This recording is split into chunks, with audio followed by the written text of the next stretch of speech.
Le jugement, je vous préviens encore, parce que je vous ai dit, ma connaissance là, ma connaissance est rare. C'est que Dieu me montre là. Beaucoup ne savent pas ça. Donc, voici ce que je vais vous dire. Je vous préviens encore. Le jugement et la condamnation mènent à la morgue. Oui, ça vous emmène dans des morts, dans une mort prématurée. Le jugement et la condamnation vous conduit à la misère, vous amène, vous apporte des malheurs, vous apporte des malédictions. Évitez le jugement et la condamnation envers les autres. Évitez de traiter vos prochains de sorciers. C'est surtout les Africains qui se comportent comme ça. Beaucoup d'Africains manquent de connaissances à ce niveau et continuent de traiter les autres. Ce n'est pas parce que tu as vu quelqu'un dans tes rêves étant sorcier, étant sorcier que effectivement la personne l'est. Non. Détrompez-vous. Je vois une personne qui vient à moi qui me dit « Je suis malade, je ne me sens pas bien, je n'ai pas tout mon corps. Oui, je ne me sens pas bien. » Demandez à cette personne-là, qu'est-ce que tu as fait à la veille? Quand j'ai fini de parler avec la personne veut m'amener à détester la personne qu'elle est en train de traiter de sorcière. Son problème, au fait, c'est le jugement, c'est la condamnation. La personne est en train de tomber malade.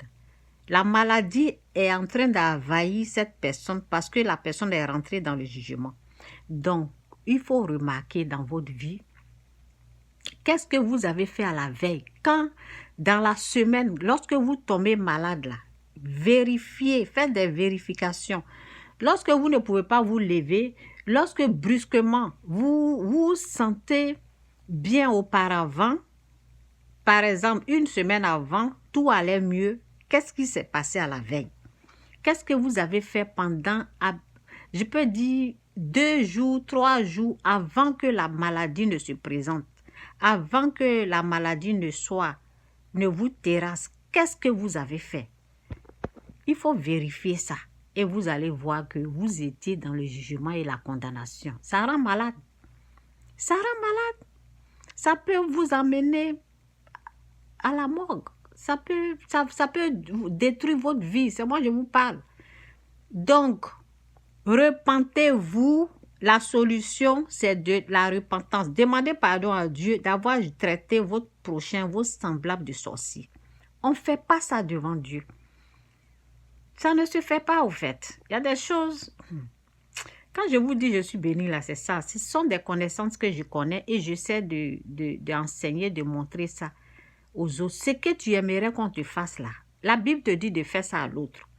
Donc, si tu aimerais qu'on te traite de sorcier là, parce que la Bible te dit, ça sera les mêmes mesures, ça sera les mêmes jugements, ça sera la même condamnation. Est-ce que vous avez compris un peu là?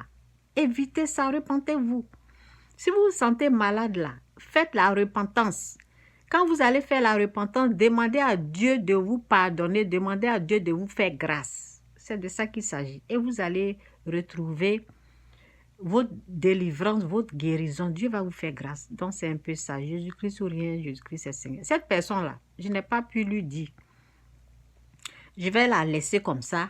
Elle va apprendre d'elle-même. Souvent, quand on te montre la facilité là, c'est mieux d'apprendre le côté dur là. Donc, on laisse ça. Continuez dans votre jugement. Continuez dans la condamnation. Parce que quand on parle, vous ne voulez pas écouter là. Continuez dans votre bêtise là. Il y a un prix à payer. Rien n'est gratuit sur cette terre.